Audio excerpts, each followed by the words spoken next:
This video is a paid promotion for Steelseries, who have provided me with these products which I shall be talking about. Steelseries is celebrating its 20th anniversary this year, 20 years since it introduced the Ice Mat way back in 2001, and now it's rolling out its Prime headset and Prime mouse series. These are all products which forego the usual RGB lighting. They don't contain millions of buttons and features. Instead, they focus on performance and durability, containing just the essential features and top quality components for their price points. The Prime headset, for instance, has the same high-resolution drivers as their more expensive Pro headset range does, and all of the Prime mice are lightweight, feature one-to-one tracking, and are equipped with the new Prestige buttons, which use magnets. More on that later. But first, unboxing. Now I can't just unbox this in my room. I did better than that in 2014 when I made a video about the Raw, showcased across Cornwall's beautiful landscapes. But how do I one-up that this time?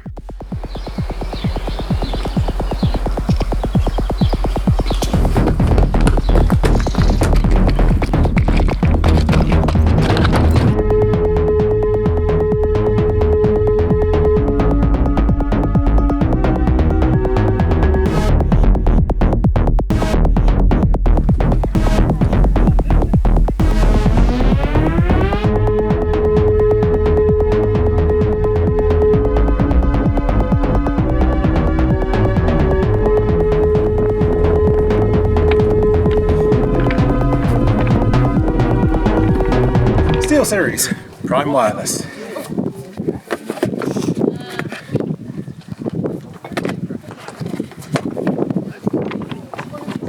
Thanks, Philip. So once I ran back down like England's tallest mountain, I delved into the details of these devices. Design! All of the mice feature the same ergonomic right-handed design.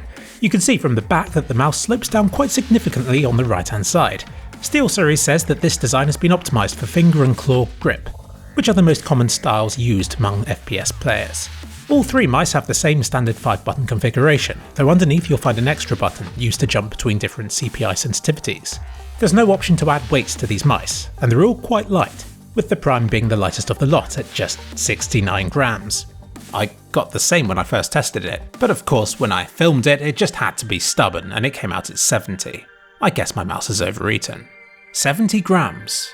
Which is the same as this amount of loo roll. The wireless is the heaviest, but still only weighs 80 grams and obviously forgoes the bulk and weight of the wire. I'm used to using heavier mice, so going to these I describe it like you're holding an empty shell of a mouse with nothing inside. This certainly makes it easier to launch these mice across the desk for flick shots, and friction is kept to a minimum, as underneath these mice you can see they use PTFE skates, shaped like a smiley face. Buttons! A new special feature for all three of these mice is their use of Prestige switches, which are designed for durability and are rated for 100 million clicks, which is far beyond most. And because of the way they're designed, their click should remain consistent throughout their entire lifespan. They go about this by using a much stronger piece of metal to control the movement than other button types do, and they detect the click itself using magnets and light. Using these features combined means that there's not much that can go wrong with them, and not many parts to wear out. So while you may change and age and deteriorate over time, don't worry, you can live safe in the knowledge that your mouse won't suffer the same fate. In terms of how the buttons behave, I've had some mice where resting my fingers on them is enough to trigger the buttons, but the Prime mice require a bit more pressure than that, so I find myself gaming with my fingers resting on the buttons even when I'm not thinking of pressing them.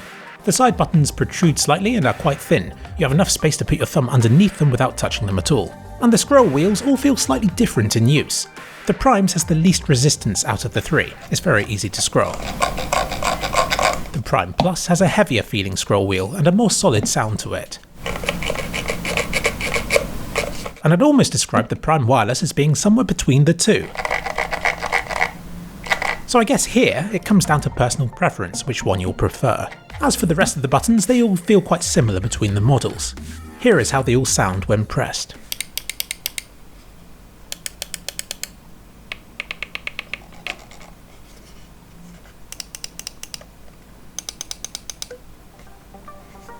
Sensors! All three of the mice use Steelseries top-of-the-line optical sensors with true one-to-one tracking, so there won't be any silly acceleration issues or anything like that. They all have tilt tracking, meaning that they don't do any silly business when the mouse is lifted off at strange angles. However, all three of the mice feature slightly different configurations, which I shall cover separately later on. RGB! As I've already said, This range doesn't sport a lot of lighting. On the mice it's just the ring of the scroll wheel that lights up, but in the Steelseries software you'll find all sorts of settings for this. You can have it lit up in one colour, you can have it fade in and out, or you can choose multiple colours for it to smoothly fade between, or you can just have it off. Time to cover the differences between the different mouse models. Prime. The series starts with Prime for $60. It should weigh just 69 grams and contains many of the same features as the more expensive variants, like the same shape and button configuration, the same crispy clicks, and the same 18,000 CPI. And while it's RGB light, the colour of its mouse wheel can still be configured to any colour you like, as long as it isn't brown. And while it's a corded mouse, the wire it comes with is detachable, meaning that any cable damage is cheap to fix since you don't have to replace the entire mouse. It uses a micro USB connection and attaches securely to the front like so, and the triangular shape ensures that you won't try to ram it in the wrong way.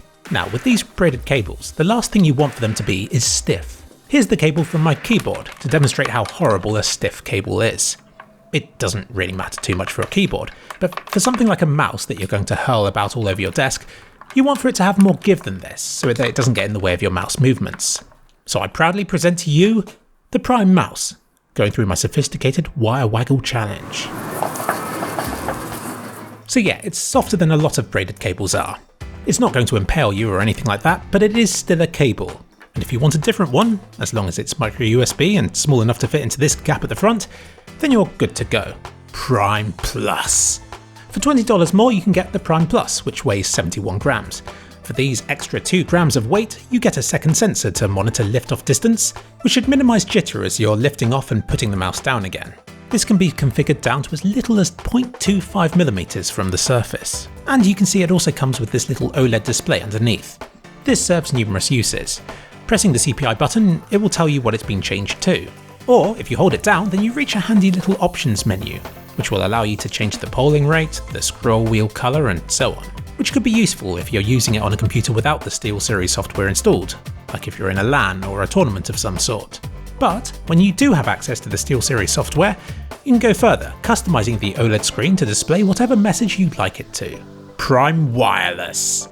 If the Prime Plus is the premium version of the Prime, then the Prime Wireless is the wireless version of the Prime. It trades stuff like the dedicated lift-off sensor and the OLED display for wireless functionality. So this model is great if you want a neat, tidy desk with as few wires showing as possible. But it's also good for messy people such as myself, where wired mice are always getting caught up in my cans of energy drink and the numerous fluffy toys dotted about the place which I use for good luck in Counter-Strike matches. I definitely appreciate a mouse that isn't connected to anything. But when it comes to wireless mice, people generally have two concerns, being the latency and the battery life. I couldn't spot any latency with the Prime Wireless. As far as I'm concerned, these days there is no difference between a decent wireless mouse and a wired one, and switching between the Prime Wireless and the Prime Plus, I couldn't tell the difference, other than the weight, with the Prime Wireless being slightly heavier at 80 grams. As for the battery life, this is one area in which wireless gaming mice have certainly improved a lot in recent years. This one can last for up to 100 hours on a single charge. This is all thanks to the TrueMove Air sensor, which has a few optimizations over the TrueMove Pro sensor that's seen in the other mice. It still tracks at speeds of up to 400 inches per second, 40 Gs of acceleration, and it has the same 18,000 CPI as the other mice do. And using the Steelseries software you can customize it to get the balance of performance and battery life that suits you best. All this wireless action is enabled via this dongle, and when it does come to recharging the mouse, the USB-C charging cable fits in snug and securely, and 15 minutes of charge will give you 40 hours of play. The Prime Wireless is $130. The Prime Headset. And finally, the Arctis Prime Headset. As you may have gathered from its name, this one is not a mouse, it is instead a headset. It contains very few features and frills. This is a gaming headset for players who favour accurate sound quality over everything else, allowing this product to punch above its weight in the sub $100 price range. It does this by featuring the same high-resolution speaker drivers found in the more expensive Pro model, and it contains no RGB whatsoever. The headset has a customizable strap to let it fit your face. The material surrounding your ears is incredibly soft and squishy, so I found myself poking at this quite a bit. These being closed speakers, it means that when you have them on, they mask the noise of everything going on around you, so you won't hear someone shouting to you, or entering your room, or sneaking right up behind you and pushing their head right behind yours, or anything like that. Together with these product releases, Steelseries has also released numerous videos, and I've got to say the headset one is particularly dank. using demonstrations such as this one to show how clear the audio is and how it's been calibrated for maximum detail separation for surround sound and so on. I'll link to it in this video's cards. Same as with the mice, the headset also comes with a detachable, easily replaceable cable, and another one with a splitter for line-in and microphone connections. This is not a USB headset. It uses a 3.5mm connection, so you won't get a load of options to mess about with in Steelseries' engine software. This is a headset that you put on and you use. All it comes with is a volume control on the headset itself and a button to mute the microphone, and that's it. And I will test the microphone right here so you can hear what it sounds like. It's built in, so you're not faffing about looking for a microphone every time you boot up voice chat, and the microphone is highly directional, being pointed directly at your mouth to keep background noise to a minimum. They've got a whole article on their Clearcast microphone technology that you can check out if you'd like to know more, but in short, it's sat close to your mouth but slightly out of the way, so your teammates will be able to hear the words you say, but they won't hear every breath you take, or every move you make, every bond you break, every step you take. They won't be hating you. So there you have it, Steelseries Prime, a range of products that are stripped down and designed purely for performance, and with minimal RGB. Check them out in this video's description and use the discount code 3clicks12 to get 12% off.